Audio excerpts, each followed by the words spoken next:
薄いよアホ。プリズムパワーメイクアップオーカードレディ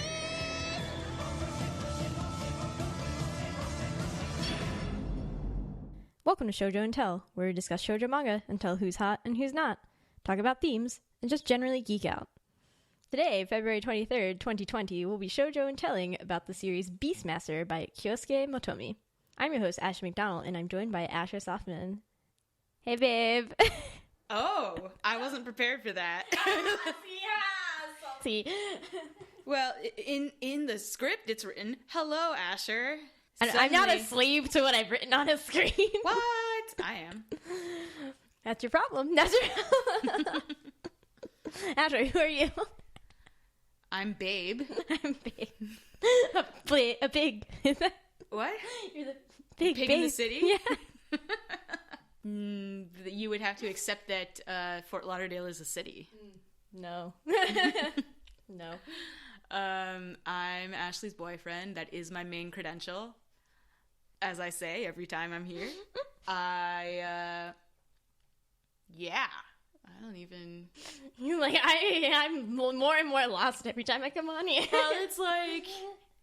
What do I say about myself? I don't know. That's why I ask you all the time, and you lose more and more. I'm a B'nai Mitzvah tutor. That has lots to do with anime. I have no anime credentials. No anime credentials. I didn't even do like a cool project on it in college. I guess I did a little bit. You went to anime club though. Okay, that is not a credential. That is not. That's a negative. You watched lots of Hayate the Combat Butler. I sure did. Did not finish that series though, so don't ask me anything about it. Excellent. Yeah, I feel like I meant to say this last time and I didn't, which was that like Asher is just now my like unofficial co-host. Like he won't be on every episode, but he's on an increasing number of episodes. One, because one of those episodes has to be Haruka, and it's 17 volumes that nobody owns except me. Asher lives here. Both read the same one. It's fine. And also because Asher now only tutors random children. No, I do other things too. Okay. But my schedule has become much more flexible, which means I'm very easy for Ashley to schedule podcast recording sessions with. He also does all of the chores now, which means I have more time. Everybody has more time now.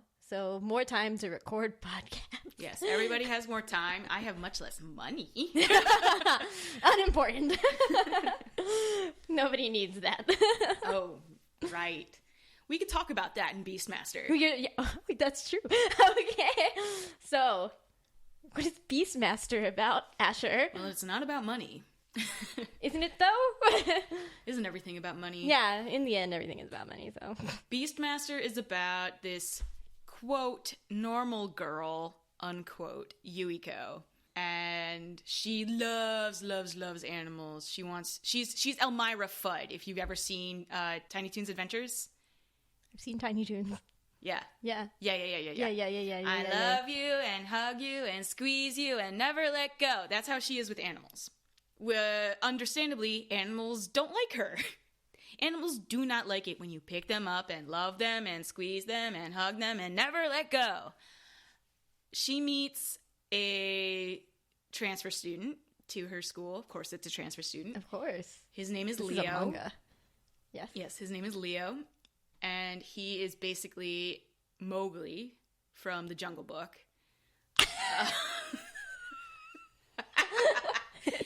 Go on. This feral 17-year-old who spent most of his life in like an uninhabited island and then Africa, and has this very bestial demeanor and also a scary face.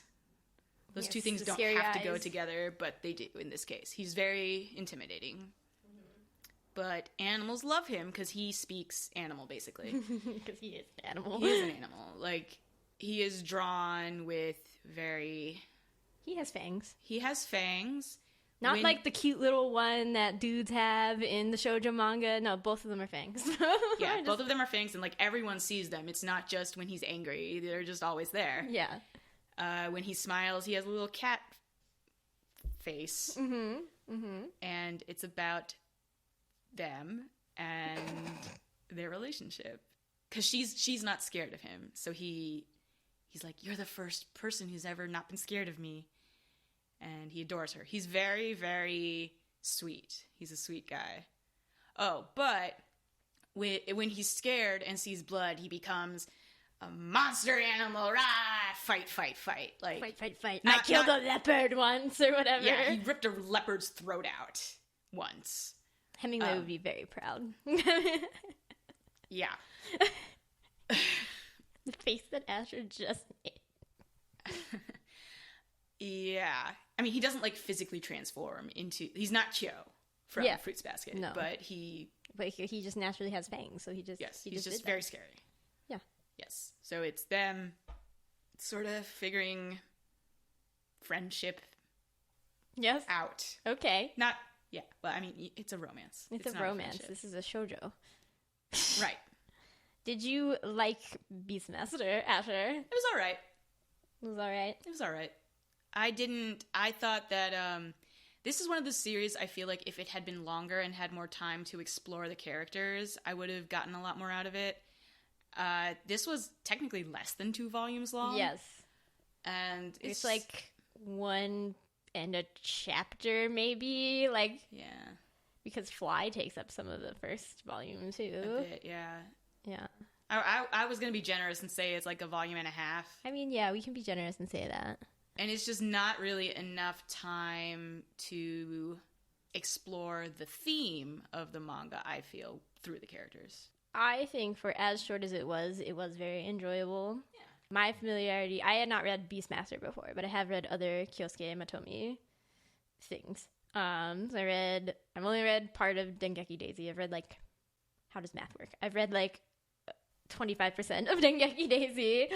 And then I read QQ Sweeper, and I'm in the middle of Queen's Quality, which is connected to QQ Sweeper. So, you know, I've read like 10 plus volumes of Kyousuke Motomi before.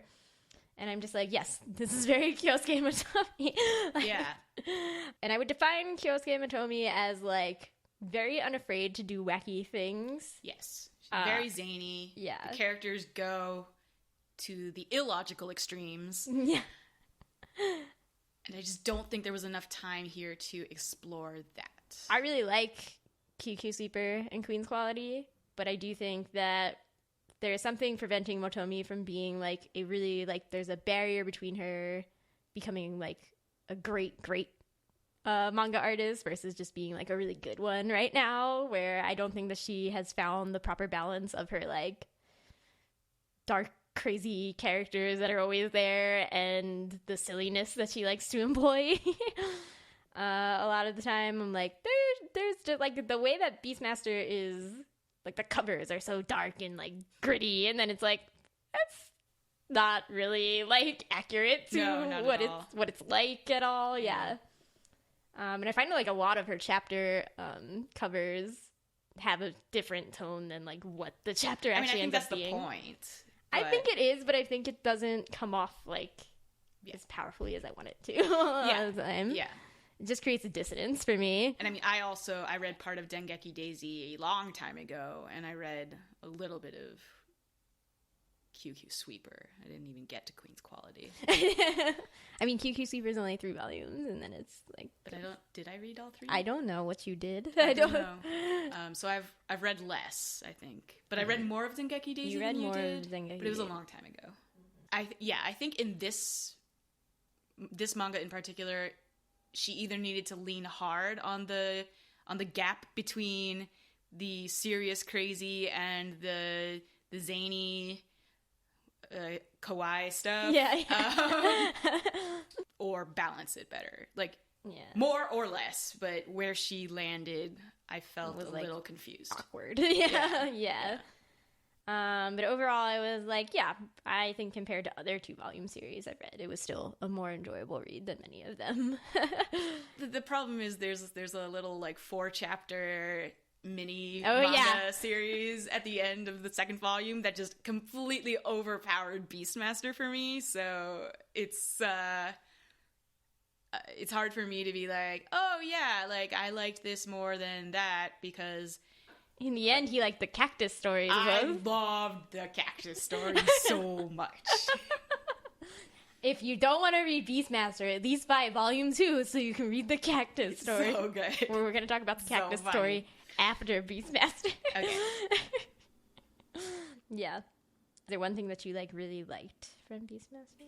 As much as Leo is sort of innocent and naive about a lot of things, he does have moments where you're like, oh, no, he is actually an adult. It's just his like a 18-year-old. His experience, he just has different experiences. Yeah, he doesn't know what a soft drink is, but he's not, he knows what love is. Yeah.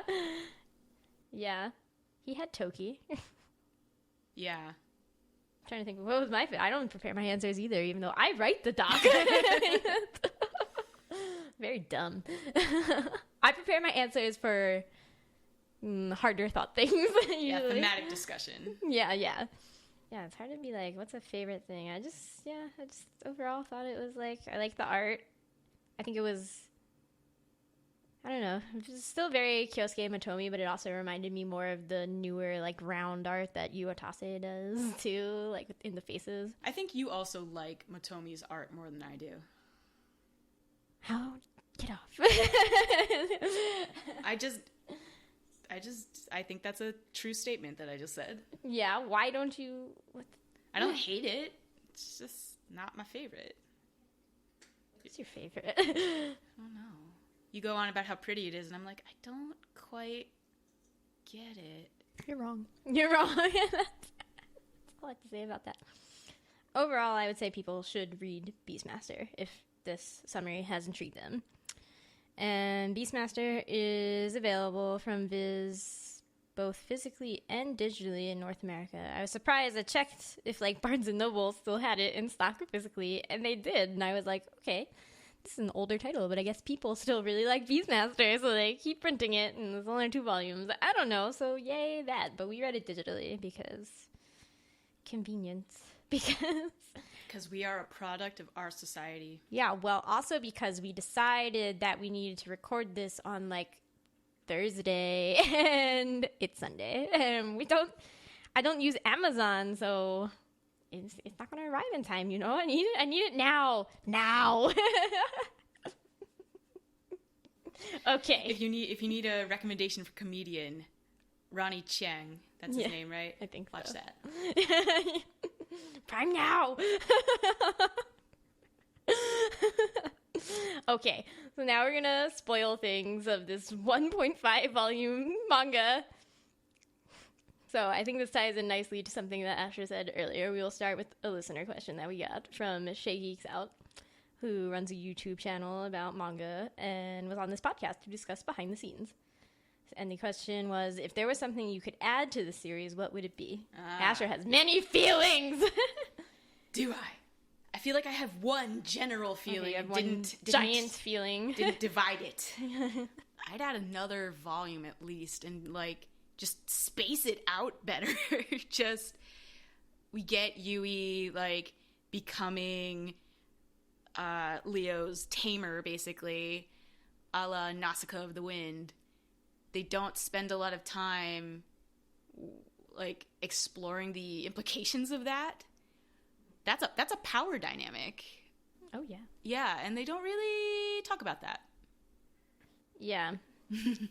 For me, I definitely struggled with, Asher mentioned earlier, that money is somewhat relevant to the series. The whole conflict revolves around Leo has to go live in the wild because when he was young, his grandfather took a real liking to him and then decided to leave their whole big family fortune only to Leo, which, first of all, that's a bad move, like, just in general, not a great move. But he doesn't get the money until he's 18, and if he dies before he's 18, it's all fine. Everybody can have, let's split the money or whatever. So his family then tries to kill him to get the money. But then there's also this point where he can renounce it when he's 18 years old. Yeah, he could just give money to everybody. He could be like, hey, I got, what was it, 2 billion yen? It was 12 billion 12 billion yen. 12 billion yen. He could just be like, hey, I'm a nice dude. Whatever. Everybody can have money. Yeah. He has no use for the money because he is a cat. Yeah, because he's a cat and he doesn't have any conception of money, seemingly.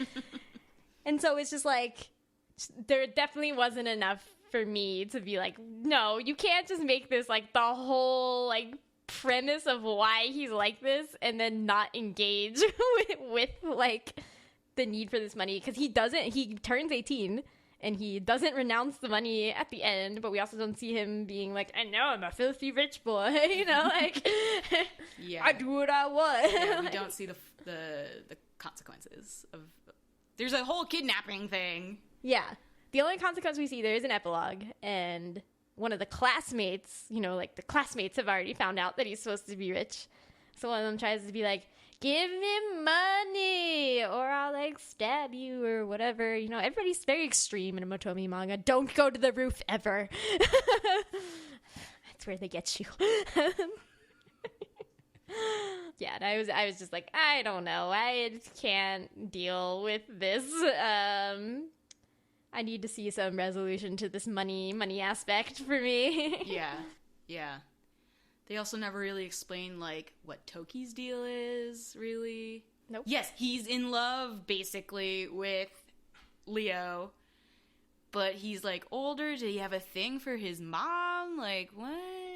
Oh, I thought you were going to say he was in love with Leo's dad, actually. I mean, sure. I don't think so. Yeah, they had animosity. Yes. Unexplained animosity. Unexplained animosity. That's why you're like, did he love her mom? His mom? Because he drew Leo's mom very pretty. Oh, yeah. Yeah. I don't know. Yeah, I would add 2 volumes in the middle, basically. Yeah. There's very hard turning point, I feel, like, at the reveal. Yeah, that's like, no, there needed some more something here.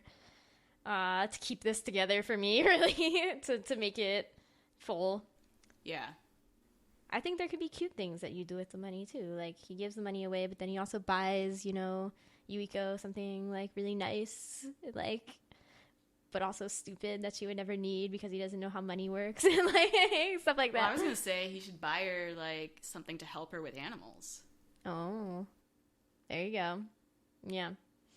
Okay, so now we will address the main theme of this manga, which Motomi, like, just wrote out, you know, at the end of this, so, like, I can think between the last chapter and the epilogue. She was like, I'm gonna explain my story to you, so I'll just read what she wrote. There is a beast inside of each of us that protects the things we hold dear. This is why there are so many dangerous-looking characters, like Leo, in this manga. But I believe everyone in the world, even the most ordinary people, go through life suppressing a wild madness that I call the beast. Leo fears this beast and wishes it would go away, but that probably won't happen. The beast will be with him as long as he lives. Even though the beast is always there, it can be tamed. It bares its fangs when something precious to it is threatened, but it can be persuaded by intelligence and reason. Leo's beastmaster is Yuiko. Yukio is a character from Digimon. Digimon always comes back to me. Leo's beastmaster is Yuiko. That was the premise of this manga. But Leo will mature and be able to become his own master someday. I'm sure of it. Without that last 2 sentences, I would have hated this premise. Yeah. Yeah. The idea that someone else is responsible for your own emotional existence, like someone else has responsibility for what you do, just bugs me in every way. So, but like the idea that, oh, someone can help you become better for yourself, that's great. I mean, we already all know, anyone who's heard me talk before, the good place thesis that relationships with other people make you better is near and dear to my heart. Yes. It has also have been proven by, you know, like science and stuff. Yeah, So yeah. do that. Yeah. I weren't we talking yesterday about how you were like, but it didn't actually, it doesn't fulfill the story itself, doesn't fulfill the end. Yes. Promise. Yes. So you're like, that's why I feel like this is one of those manga, like, I like things to be short and sweet. This could have used expansion. You're like, too much, too ambitious for the amount of space it is. Yeah. Yeah, to me, okay, so I know that this is me imposing my dumb Western mind onto this manga, but I definitely couldn't read it and not think of, like, Call of the Wild by Jack London and all the Ernest Hemingway, manly man, go return to nature. All this technology is making us soft and and crappy nonsense. And, looking at the spark notes of Call of the Wild definitely didn't convince me that I was wrong. Yeah.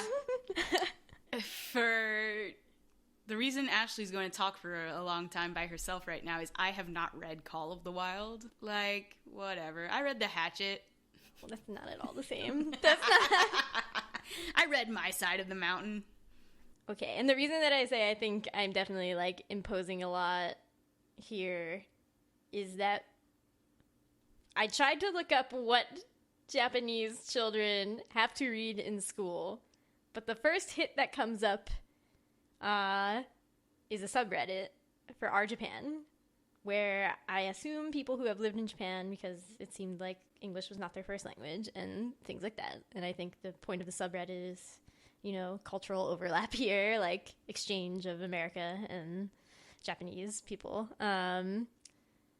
was that they were like, no, Japanese children are not assigned to read full books ever, like in their primary education. They are only assigned to read excerpts of things that are in textbooks, which is wild to me on its own, but okay, that's cool. That includes books in Japanese, right? Yeah. Yeah, that's what I thought. No, yeah, just like any novels was my understanding of this. Yeah, and there, it wasn't just like one person in the thread had said that. Like multiple people were like, yes, this is the thing. Because everybody from America that was in that thread was like, no, this can't possibly be true. And they were like, no, I have corroborated this with other people. Well, you speculated that Beastmaster was perhaps inspired by Beauty and the Beast. That's what I would think. Just if it's inspired by anything Western that like went over there, like Beauty and the Beast, I think. Like our movies, America's cultural export is movies. Also, fairy tales are small, like shorter, they're more easily digestible, more easily translatable. Like I don't know. I can't say for sure whether or not Motomi was influenced by Call of the Wild. I just sort of don't see that being like a common occurrence. Like I don't. Well, see now Call we're of the exporting Wild's... that movie probably to Japan. All right. Well, this was written. Hello, Harrison Ford. Oh my God. And CGI dog Buck. That movie would look so much better if it was a real dog. This is just True Facts. You get this from the True Facts podcast. This is the True Facts podcast. Hard-hitting shoujo manga podcast. Yeah, but I mean, okay, even if it wasn't inspired by, these types of books, I don't think it's just Call of the Wild. Like, it's a whole, like, subgenre of things that I think are particularly came out in my favorite time of literature, which is, like, the early 1900s. Bad, I know. I was heavily influenced by this. White Fang, I would say, I haven't read it in a while, but, like, I definitely listed it as, like, top 10 book for a long time. So, I mean, but it's clear from Beastmaster that it's playing with these ideas of, like, domesticity versus wild things. Yeah. But I just like it because it's such a, most of the time that is written by men. So it's fun to see it written by a woman who's just like, I just don't, I don't care. Like, yeah. Just do whatever. Oh, wild animals. Kind of just like tame animals. Yeah, kind of They just just like want to love you. Yeah, like whatever. And I think there is some merit to that. Like, the whole idea that You know, the thing that gets Leo about Yuiko is she's not scared of him. She does not, you know, animals can sense your fear kind of deal. Like, she's not scared of him. And so he's just, like, super nice to her. And people who are scared of him, he sees that himself as a threat. Like, you know, Yoda's all like, fear leads to anger. Anger leads to hatred. Hatred leads to the dark side. I think we English speakers do ourselves a disservice by making fear and hatred such different words. Because they're really kind of the same thing. It's not that fear leads to hatred. It's kind of the same thing. Phobia in Greek is both fear and hatred. Yuiko does not face Leo with fear. So he does not need to be afraid of her in response. Everybody else, the reason that she is the one that can tame him is because he does not have to be afraid of her. Mm-hmm. Yeah, I thought where you were going to go with that is that, yeah, like, we do ourselves a disservice by being like, animals can sense your fear, but then we don't emphasize, like, oh, you know, yeah, they can also sense your lack of fear, so they're just like, oh, they'll be nice to you. Like, if it... Yeah. And I'm not saying go out and befriend wild animals, because that, No. But, like, we also are animals. We can sense each other's fear. So when you see someone different, this is something I learned from rabbinical school, so maybe my credentials are important here. Approach with curiosity rather than distrust. Yes, generally a good thing to do in life. I think they do describe Leo as being, like, pure and innocent, like a child, despite being this, like, beast-like creature and all these things. But yeah, I think definitely what the thing that makes it different than all the Western literature of that time is, as you said from before, like the last sentence, but Leo will mature and be able to become his own master someday, where it's like, wait a minute, why do all these dudes laud like this descent into our wild nature where we just lose control of everything? That makes no sense. Like, why do we think that that's cool? Like, you want me to answer that for real? No. I mean, you can if you want to. Oh, you know the answer. Yeah. Yeah. Okay, for those listening at home, the answer is it's fun to be a wild beast and have no consequences.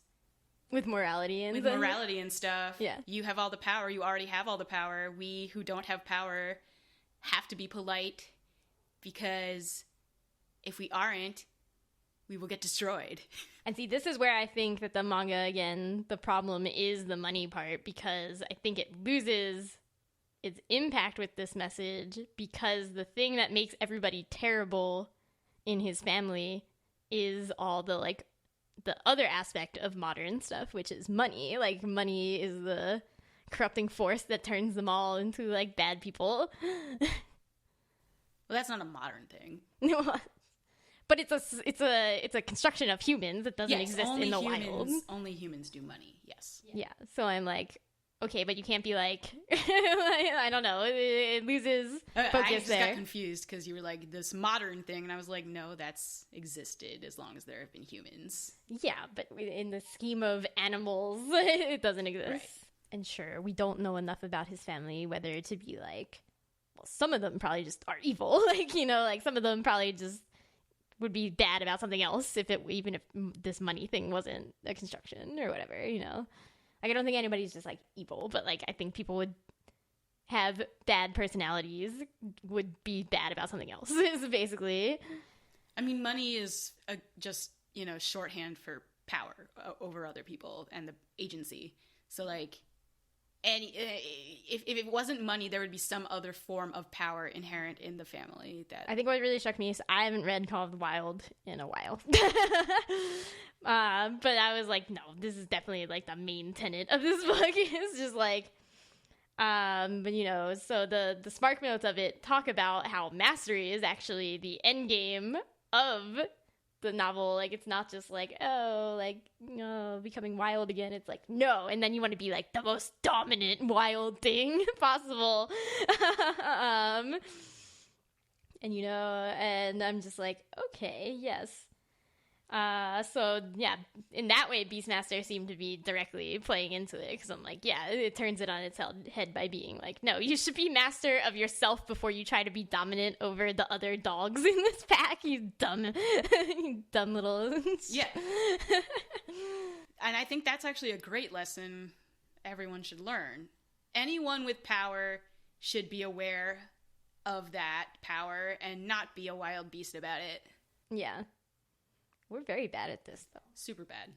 So bad. Because it's hard. Yeah. The thing that disappoints me about humans the most is their unwillingness to do anything that, like, inconveniences them in a mild way. And I'm like, please stop. Like, I really can't deal with this.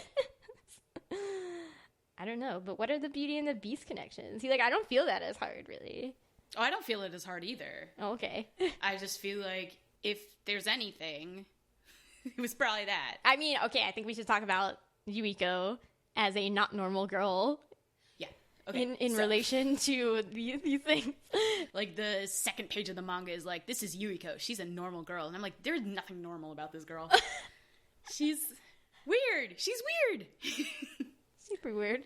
She's just... I feel like Motomi does this thing with characters where everyone is something taken to some extreme. Like, Leo is extreme. Like, Leo is animal, right? And he's taken to the extreme of animal. And, like, that includes, you know, the sweet things animals do. Yuiko is... fearlessness? Question mark? I don't know, but, like, the normal thing to do when a bleeding stranger jumps out of a tree with your cat is to be a little bit afraid. Mm-hmm. Like, yes, she saw that her cat was not afraid of him. And, like, that's cool. That's a great way to learn not to be afraid of things, is, like, other people, like, yeah, be something fearless in the world and show other people there's nothing to fear. Great. Learn from that. Yuiko literally pulls Nausicaa. Yeah. She, like, lets Leo bite her to show that she's not afraid. Calm down, boy. You're okay. And I'm like, okay, that's not a thing a normal girl would do. I mean, it's not just to show him that she's not afraid. It's also, I think, to shock him to be like, wait, I hurt the one person that I, right, didn't want to hurt, right? Like, yeah. Yes. Like, to show the cyclic nature of violence, it's like, no, you think you're protecting me, but in the end you have hurt. I'm the thing that you have hurt, Like, yes, no, that's good. Yeah. That's good. Still doesn't explain Yuiko. Well, I'm just saying. Yes, that's a good point. She's not normal. She's not a normal girl. Not a normal girl, yeah. Yeah, no.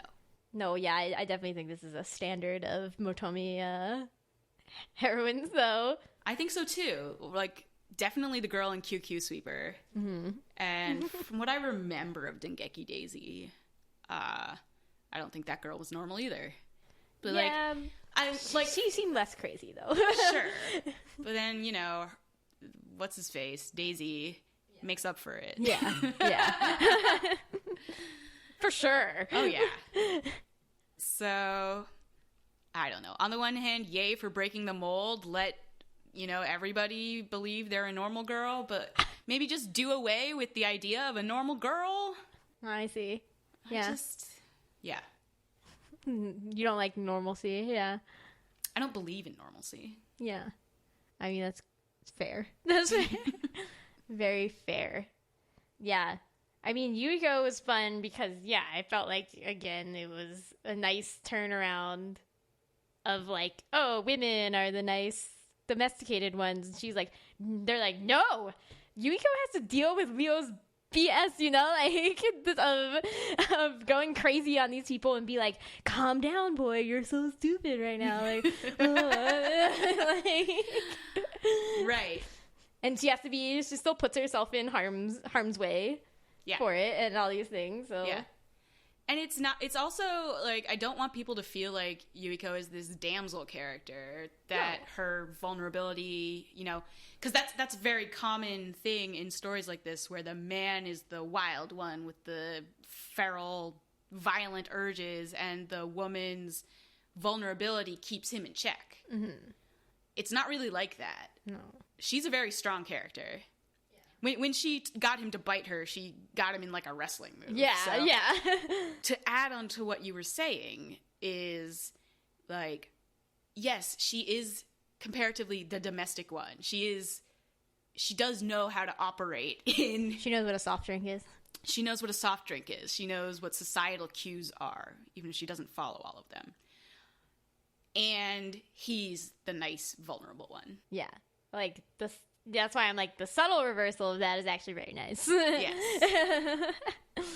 I forgot to mention the incident with the previously domesticated dog. It's exactly Call of the Wild. The previously domesticated dog got put in the wild, and then he had to deal with that crap.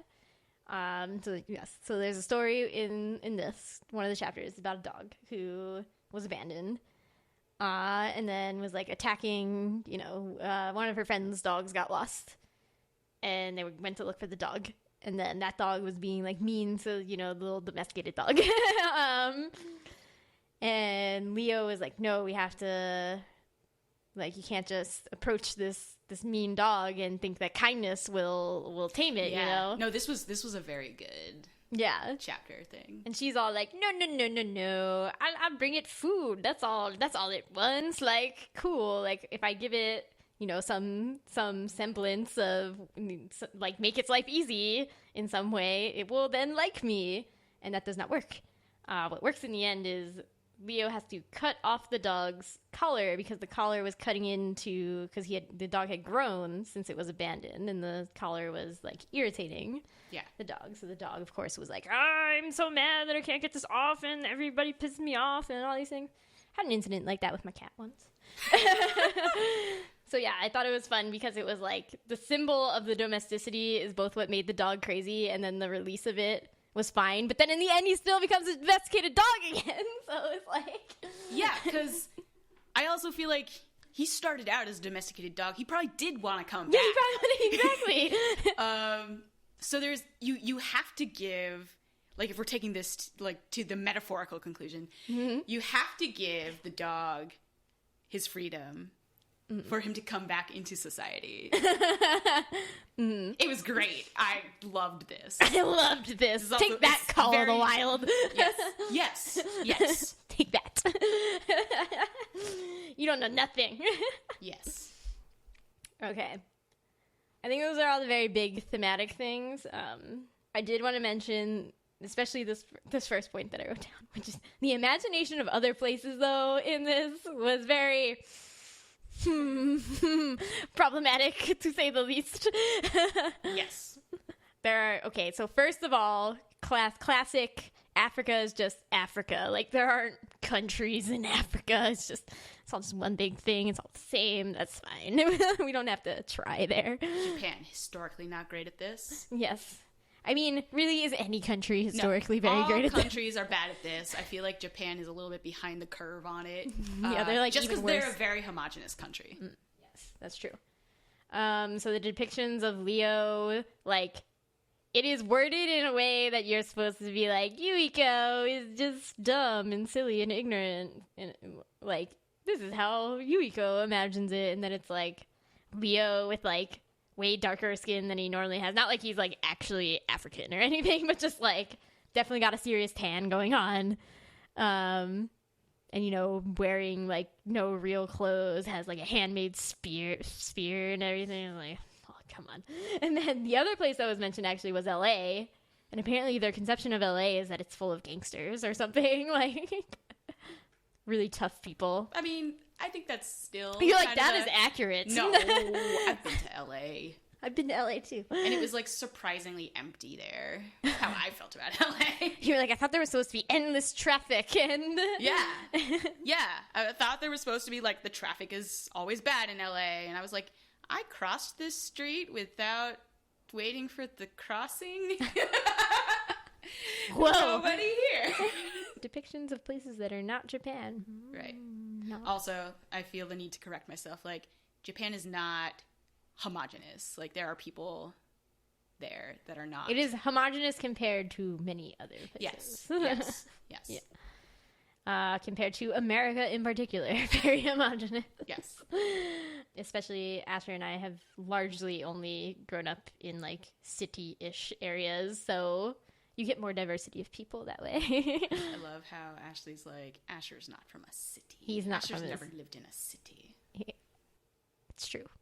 Excuse you. No, see, you've lived in cities. It's not Fort Lauderdale, so not a city. No. Fort Lauderdale is very diverse, though. It's also not the middle of nowhere, but it's not a city. We got a question from @Loyola Rankin, who's been on several episodes of this podcast, notably the Marupuri and Girl Cat Game. That might actually be all. I don't remember. That's not true. There was an Arena Tanamura one. She was also on the Valentine's Day one. Oh, yes. See? Plenty. Okay. So, Loyola, we did get this as we were recording, so not sure if y'all already started. We did. So, Leo gives Yuiko lion testicles. Too metaphorical? Something about masculinity and testosterone? I did notice you skipped that line in your notes. I did. I did, indeed. But now Loyola has brought the lion testicles up, so we gotta talk about the lion testicles. I wasn't thinking of it as a metaphor for masculinity, but I like it. I'll take it, Loyola. Thank you. Yeah. You're like, chopped off masculinity that nobody thinks about again in this manga. A+. Chopped off, withered. Yeah. They're dried testicles. Dried. Tiny little lion testicles. Fantastic. And then, yeah, they're given to her, and then that's not brought up again. Is it? I don't think it is, really. No, the testicles are not brought up again. Yeah, no. Yes, Loyola, we're going to take it. That is a metaphor for the masculinity. He's giving it to her. And she says, F this. Stop thinking about it immediately.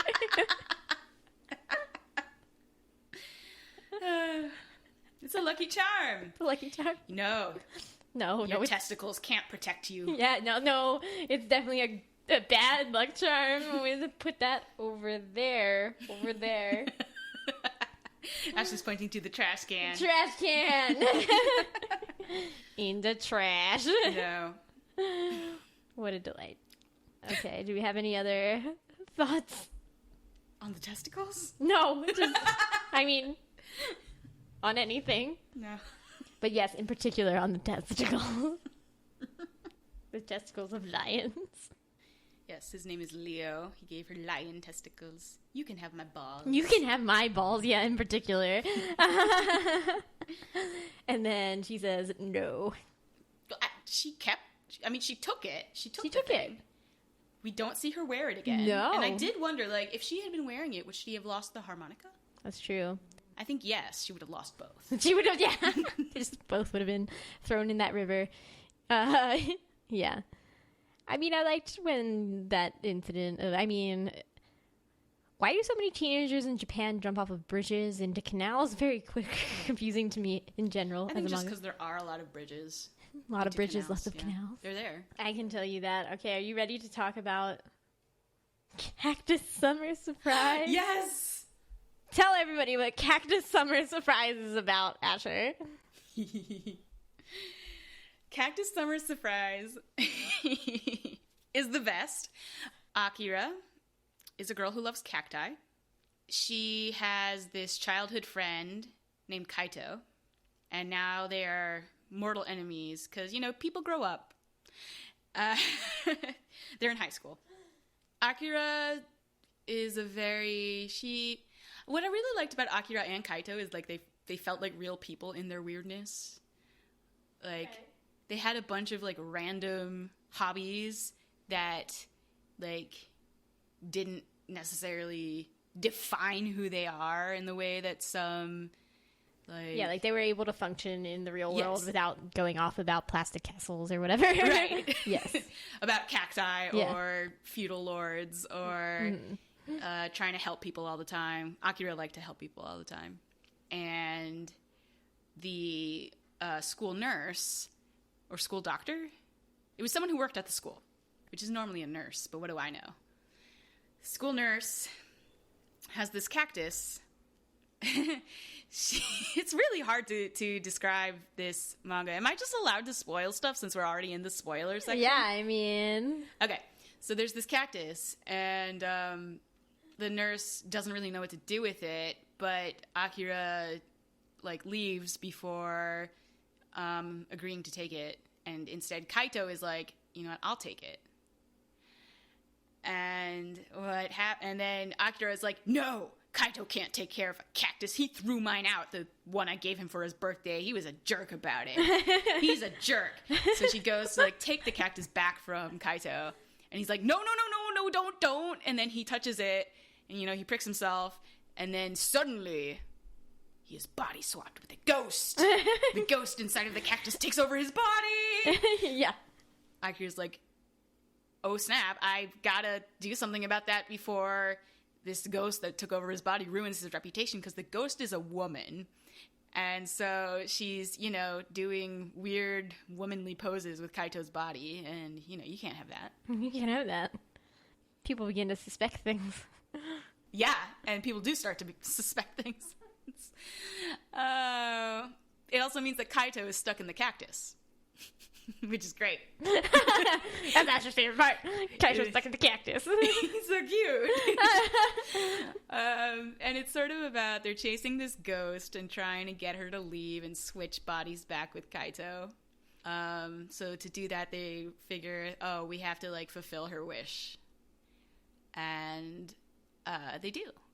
But this woman is, like, a busybody, and she's like, oh my god, you two are so stupid, just be honest with each other. And she, like, tries to fix their relationship with her manipulative busybody ways. And it's great. It's so good. I'm not doing it justice. It's just wacky and fun and still gets you in the feelings. This is probably my favorite Motomi thing. I definitely... Okay. What I liked about it was... in general, I was like, this is definitely the epitome of Motomi's wackiness, I think. Like, yes. Full wacky. Yeah, just like, she's like, I'm not holding back this, so I'm just going for this wacky story. It's just a ghost in a cactus. Just a ghost in a y'all gonna accept it, and it's great. And I'm like, okay. And, like, there wasn't too much darkness to it. Like, right. Yeah, it was definitely just like this is both a continuation of the Motomi that I know and a new side. And I can appreciate that. Yeah. There are moments of seriousness, but you're right. They're not dark and, like, creepy. Yeah. Like, they're not, like the way that Motomi things normally play out for dark characters is, like, this person that you thought was fine suddenly pulls a knife on you and, like, rants at you about whatever. And there's like, a bomb. Yeah, and there's a bomb and you're gonna die in 5 minutes. And it's like, whoa, that escalated really quickly. None of that. You know, like, the stakes are high. Like, Kaito might never get his body back. How are they gonna get this ghost out of it? How are they gonna put him back in his body? How are they gonna... We don't know. We don't know. They don't know what she did to do this. But throughout the story, like, we learn more and more about each character. Well, each of the three main characters. Those, like, underplayed revelations are great, and it has a really strong message. The story goes to very satisfying places. With the daughter? Yeah, with the daughter, and then I think actually the lesson Kaito learned was more important. What was the lesson again? I don't want to spoil it. Fine, we're in the spoiler section. This is a spoiler podcast, man. Fine. This is for people who have read this. Don't try to be cool. Don't try to be cool. Just do the thing you need to do. Honestly, a lesson to everybody. Yes. No, that's why. Yeah. That's why it's so... I was like, oh, this is so useful and good. This was written by a mature... artist, writer, person. This was written by an artist who doesn't care that she wrote this wacky cactus story. It's a good wacky cactus story. A wacky cactus story. You know, my favorite episode of Outlaw Star is the cactus episode because it's just so ridiculous. It's so wacky. I think this displaces that as my favorite cactus story. Oh no. Now I just really want to go find all the stories about cactus and, like, make you read them. Make you rank them all. Official cactus story rank. That's your weird niche after now. Yay. Yeah, this cactus story was overall very enjoyable, Yes. but very wacky. Yes. It made me, I almost looked up, like, if this cactus, like, they talk about how cacti Have mysterious powers. Yeah, have mysterious powers. I think it must be a thing, just because it showed up in both Outlaw Star and this. Is this like a Japanese conception of cacti, though? I guess it's not one I ever came across in America. But what do I know? I live in a place far too wet for cacti. Yeah. I mean, we have them still because we're stupid. We have yeah, huskies we have here that too. one sad cacti thing over there. Yeah. Yeah. Yeah. You're like, for why? Yeah. Nobody knows. Rains. Don't. Water, too much water, bad for cacti. That's what Kaito had to learn, Yes. first of all. Yes. Except he didn't learn it. He was like, I didn't do nothing wrong. Cactuses are stupid. Right. Well, he learned it later. And then she was like, oh my god, that's what you were hung up on this years? Years. Yeah. Don't get hung up on cacti for years. It's not, that's not worth it. Sounds painful. Please read it. Please read. If you haven't, if you didn't bother to read that short story, the other short story in these volumes is Fly. You don't need to read that one. No. But read the cactus one. Yes. Yeah, Fly was just kind of... She even, like, She was said like- in her thing, yeah. like, this is just embarrassing. I don't want to put it here, but here it is. She's like, apparently I need to fill some pages, so here we go. I don't know. Yeah. Yeah, skip Fly. Read Beastmaster, then read the Cactus story. Yeah. Oh, we didn't do shipping corner. Yeah, I thought we were gonna... Oh, yeah. Okay. No, I forgot. I was going to end this There's podcast. not that much to say about it. It's true. But we didn't bring up Sasimoto and Morishita, who was totally who I was thinking of when I was like, here is the crazy, wacky Motomi darkness that just comes up, and you're like, okay, why did we escalate so quickly? I don't understand. Yeah, they deserve each Both other. of them. Yeah, fit that description. Yes. Did Sasimoto pull a knife? No, but No, he but did he's try the, to kill... Yeah, he's the one who trapped him on the roof with the thugs in the Yeah. very beginning. Yeah, that was wild. I feel like I shouldn't say anything like that was wild about this manga, because like, oh yeah, he's literally wild. Yeah. I know. Yeah, They deserve each other. They're so bad. I was actually just thinking I should have gone back to that what we would add stuff, because I would have loved Sasimoto to be more important. Yeah. Yeah, I wanted to see him like become friends with Leo. Yeah, as it is, it seemed like he was bad. He kind of stayed bad. His girlfriend became even worse. And then they didn't matter anymore. And then he didn't, yeah, it's like, what? Excuse me, how are they not in jail? Because you're not a snitch. Snitches Yeah. get stitches, actually. It just gets, isn't his dad the police officer or something? Yes. Yeah, and he was like selling drugs or something. It was wild, I'm telling you. Yeah. Obviously, you ship Akira and Kaito. Yeah, that's probably my favorite ship out of this. That's my favorite ship. Probably. Even though they do the dumb miscommunication for years thing. Yeah, because I like them as people. Yeah, but one of them became a cactus, so. Yeah. And then they fixed it. Like, fine. I didn't have to sit there enduring their being That's true. You didn't have to endure the stupid for years. Yeah, It is- and like I like them. They work well as a team. They know each other. Like, you know, and he became a cactus, and she was like, "Okay, I have to really see that you're you.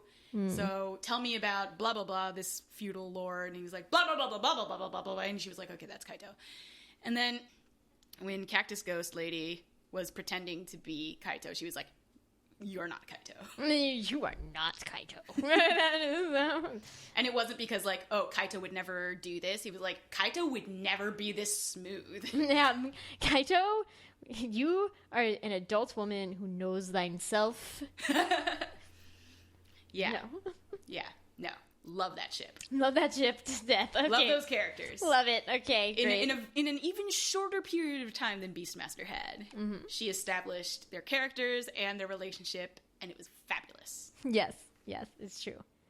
I gotta say, Yuiko and Leo, I was like, I don't think I'm into this in a romantic way. Yeah, I think Leo actually needs more Yeah. experience with like all kinds of relationships with people. Yeah.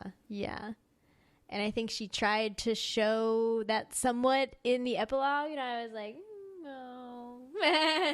But he wasn't getting it, right? It was all like, it was mostly focused on Yuiko's jealousy. Yeah. And it's like, okay, she should be the one who like understands human relationships more. And he's just being like, I don't know, people are nice, so I'm nice to them. Isn't that good? It's like, it should be good. Yeah, it should be. Yeah. Well, you know, I don't do well with the jealousy stories. Yeah. Whatever. Yeah. Let him have friends. He needs them. No, yeah, I think it was definitely just like the gap between him being the childlike innocence and then also this like serious romantic relationship with her. I was like, no, that gap is not bridged enough for me. Like, I don't know. I kind of like that he had this wisdom about this one thing, because I do feel like humans overcomplicate it real bad. Mm-hmm. Oh, that's true. Yeah. Don't stare at me so hard. I looked away. I looked away. Like, I think they were just not developed enough as characters to have the relationship also feel anything more than like cute and like, okay, but I don't necessarily need them to stay together forever. Yeah. Yeah. Like, delete the epilogue. Add more like actual story. Yeah. Usually it's always just like write an epilogue and then delete it, fools. Nobody needs that. Nobody. There are cases where I'm like, okay, thank you for the epilogue. I kind of wanted it. No. Basara. I liked some of the extra stuff. The irony is I have not yet read the end of Basara, but that episode will come out before this one. Ah. Well, then we'll see what your opinions are/were. Yes, I suppose we shall. We shall. Okay. That is the podcast. We did it. Yay. Okay. Woo. Thanks for listening to Shojo Tell. Comments, questions, constructive criticism, concerns. New guys about your OTP? Email. Yes. Email shoujoandtell@gmail.com or leave a comment on shoujoandtell.com/beastmaster. /cactus. No. We're at Shojo and Tell on Twitter, Facebook, and Instagram. Asher does not exist on the internet to be followed. Are you excited every time you see a new episode from us? If so, please consider leaving a rating on Apple Podcasts. This will help the podcast reach more hearts, or at least ears. Thanks again for listening. We'll be back next time for I don't know when this episode is coming out, so I cannot tell you that, listeners. Angelic Layer, Waiting for Spring, Haruka. You'll just have to wait and see. Until then, bye. Bye.